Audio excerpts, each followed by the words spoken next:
When should you be taking deloads? I was asked this question this morning and I was like, you know what, it's a great question. I'll make a video on it today. And here it is. When should you be taking deloads? For naturals or enhanced lifter, it doesn't matter. Deloads will be part of your training journey, and it's important to know when to take deloads. First thing first, I want to say I'm not a big fan of timing and scheduling the deload. I don't want to be like, well, 4 weeks from now I have a deload. Every 4 weeks I take a deload, because what if in 4 weeks from now you're feeling on top of the world, you're killing it at the gym, you're feeling great, you have all the energy and you're progressing. Why take deload? Why stop it there? All right, so it's not always good to time the deload, but your body will give you signs, which I will talk about, where it's good to take a step back, listen to those signs, and go for a deload week, couple days of training. What is a deload? If you're new to this channel, by the way, I'm Sharif, natural bodybuilder. I make those videos to inspire, help people, and just share my knowledge. Been training for over 13 years. Now, what is a deload week? Well, a deload training phase, basically, it's where you will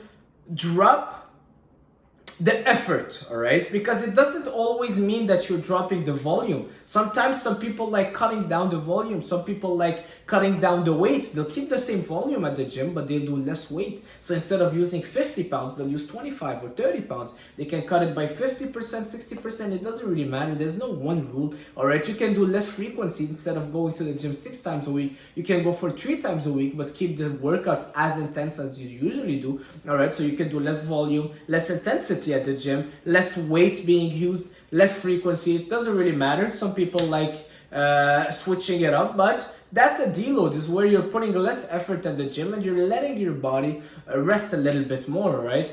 For the goal of coming back stronger than ever, all right? So you gotta give your body that recovery time, deloading, all right? So you're deloading the bar, pretty much. So when should you be taking a deload? I'll give you a few signs. Number 1, if you're feeling that your body, all right, well, it's about injuries, but if you're feeling that your body is a bit more fragile, I'll explain myself. I saw a video of a guy who was doing a bodyweight squat. He started training, he did a few bodyweight squats, he put 1 plate on each side, and as he go down squatting, he teared his quad, all right? Well, he had a lot of spasm on his quads. Anyways, so he was pretty fragile, all right? So there was a lot of signs that his body was telling him, look, it's getting harder and harder for me to keep going, all right? As soon as he did that 1 plate squat, he kind of did a micro tear, a little tear in his quad. And those are signs that it's time for a little deload, all right? Usually that guy would probably do 1 plate for maybe 50 reps, but how come he got so injured on 6 reps, all right? It's a pretty easy weight. Well, it's a sign that his body is starting to get very stressed and injuries are starting to happen. Sometimes it could be a shoulder pain, an elbow pain. Sometimes I will feel like my shoulder starts to hurt personally. I've always had that shoulder injury and it keeps coming back and going. And every time I keep pushing the envelope in the gym, I keep the intensity high, I feel it back again and I'm like, all right, maybe it's time to take a little week where I'm not training as intense. So be careful of your aches, your injuries. If you feel like your body is fragile, that you're doing a bench press and you feel like you're just gonna hurt your shoulders, well, it's time for you to take a couple sessions where you're going a little bit lighter, all right? So that's sign number 1, injuries, aches. See how your body is feeling, all right? Sign number 2, loss of strength. Yes, even if we don't train for strength, even if we're bodybuilders, we don't really care about the numbers. But when you see that the 135 is feeling like a 225, that's a very important message that your body is trying to send to you. Because what happens when your central nervous system start getting overtaxed, start getting drained, what happens is that now your body needs to recruit more nerves to do the same job. So to do bench press, your body needs to recruit more nerves. So the same weight feels a lot heavier. I don't know if you've ever felt that. You go on a squat and you'll have, let's say, 225 that you would usually do for 10, 15 reps. And now after 2, 3 reps, you feel like you're just tired, exhausted. You feel that you can't do anymore. Well, this is a sign that it's time for you to take a deload. All right, your central nervous system is overstressed. And that is why doing easy stuff that are usually easy, that won't recruit as much nerves as usual because your body got used to it, all right? Well, now your body needs to recruit a lot more energy to do them, so you feel a lot more drained faster, all right? So loss of strength, if you feel like you're used to doing, I don't know, the leg press, putting 5 plates each side, and now you just did 2-3 plates and you feel like exhausted on many exercises, not just on one. It could be that maybe you're sore because you walked all day yesterday. But if you feel like you're losing strength on many exercises, on mostly all your workouts, that's when it's time to take a deload. Your central nervous system is getting overstressed, overtaxed. Not ideal. All right. Number 3. It's time to take a deload if you're frequently fatigued. But I gotta say, if you sleep well, you're eating well, you're recovering well, you're not, hiking all day after your training. If you're doing those things, you're prioritizing your recovery and still you're frequently fatigued, it's time to consider a deload. It's time to, because then it's like, well, my body needs to rest. So, I'm a big fan of listening to my body. And if you know me by now, I'm more of a, I don't want to say a bro science, but I really like listening to my body. And that's what bodybuilding is for me, is going deep. Connecting with your body, connecting with your muscles, feeling. Most people don't listen to their body, and that's why we end up with a lot of diseases. Anyways, I don't want to get into that, but listen to your body. If you're frequently fatigued and you just slept 8 hours and you just had great diet, great nutrition, well, there's no point for you to be all fatigued and needing 6 espressos in the morning. All right, so that means that your body is asking you to take it a little bit easier, and your body is a little bit overstressed, overtaxed, and the goal is lowering that stress. And training is a stress. Training is a stress. We gotta remember, when we work out, it's a stress that we're putting on the body, and that's why we don't want to spend too long in the gym, because then we're overstressing our body. We just want to give our body the right amount of stress to let it recover, and so on and so forth. All right, but then frequently fatigued, that's another sign. Take a little deload, maybe 4 or 5 days where you're not training. And guys, it doesn't need to be a full week. Sometimes it could just be 1 day, 2 days. All right, if you had a chest day and you were supposed to go kill it at the gym, but then you just wake up and you're super fatigued, and I don't know, you've been losing a lot of strength and you're feeling that your shoulder is not going well. Well, maybe it's wiser that you don't go for a PR today at the gym and you listen to your body. Go to the gym, but go for a lot lighter, more for the pump. All right, so frequently fatigue, another sign. Number 4, if you're not looking forward to trainings. All right, all my life, I swear, the only thing I look forward to is getting up, having my breakfast, having my pre-workout, and going to the gym. That's the best part of my day. That's really my highlight of the day. That's the highlight of my week. If you ask me what I did fun this week, I'll tell you, well, you know what? This morning, actually, I trained with a friend, Phil. So that was fun for me. We went to the gym and we worked out together, and we did bench and incline presses. What else did I do fun? I did a good back workout. That's what I look forward to, all right? And that's what brings me pleasure.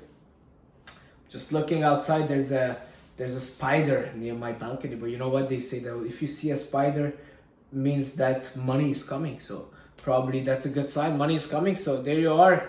Guys, subscribe to my channel, all right? Let that money come in.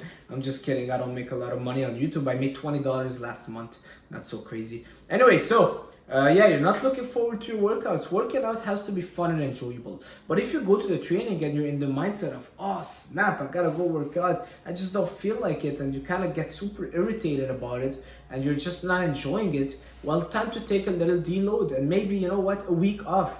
Sometimes we gotta get away of certain stuff to realize their value and miss them a little bit. And sometimes with training, well, just taking a few days off training, you'll miss it again. You'll miss that feeling of getting in the gym and getting a nice pump and pushing yourself. So if you're not looking for workouts, well, take a few days off, or a few days where you go lighter, not over pushing yourself, all right? Moving on. If you're frequently stressed, you're always irritated, you always get super angry and frustrated at people, well, there is a lot of stress going on in your life. Now, I'm not saying you need necessarily to be taking a deload, but let's say you're super stressed, your boss is screaming at you at work, you have a project you gotta give, there's layoff in your job, you're not eating well, you're not sleeping well, your kids are peeing all over the house and you're super stressed going back home and you got so much work to do. Well, it's not ideal for you to be doing PRs at that time, because your body is so stressed, the risk of injury is so much higher. It's not ideal for you, because then, like I said, the risk of injury will be just so much higher. And the bodybuilding sport is a sport where you have to kind of have a minimal stress outside of it. All right, you want to be able to put all that energy in the training. And the more you're stressed outside, the more it will affect your workout. Play with your mindset. Next thing you know, people get injuries and your muscles just don't. It was a very important study that I saw correlating someone that was super stressed and the way their muscles were contracting, and it was just very correlated, all right, more than we think. And you know what, when you're super stressed, you start tensing up. It's just not ideal, all right? It's not ideal when you're super stressed. You don't want to be attempting PRs at that time, and you don't want to be pushing it too much at the gym, because you've got so much stress going on, and pushing it overly at the gym, you'll just overly stress your nervous system, and then you'll just fall into that burnout. Your cortisol level will be frequently elevated, and your body just won't be focusing anymore on building muscle mass, losing body fat. It just won't be the priority anymore. So if you're going through a very stressful time of your life, consider not killing yourself at the gym in a way where you're just giving it all, but just go a little bit lighter. All right, moving on, number 5 or 6.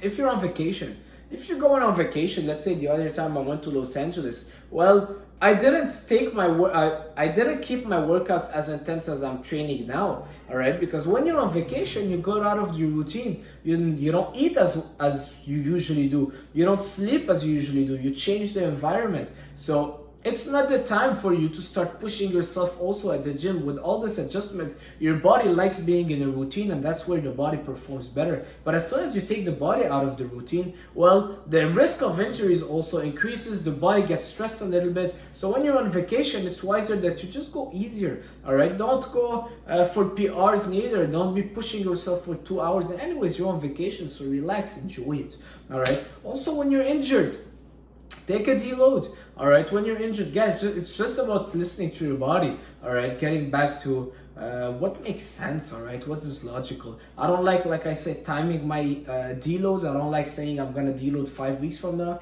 because if 5 weeks from now I'm on top of the world, I'll just keep going, all right? So don't time them. Listen to your body. If you're on vacation, if you're injured, if you're not looking forward to workouts, you lost some strength, you feel like you got a lot of aches, and you're barely recovering, you're always super sore. Those are times when you wanna kind of taper it off a bit at the gym and go a little bit lighter. That's it for this video, guys. Hopefully it was helpful. If it was, leave a like, leave a comment, and I shall see you soon. Ciao.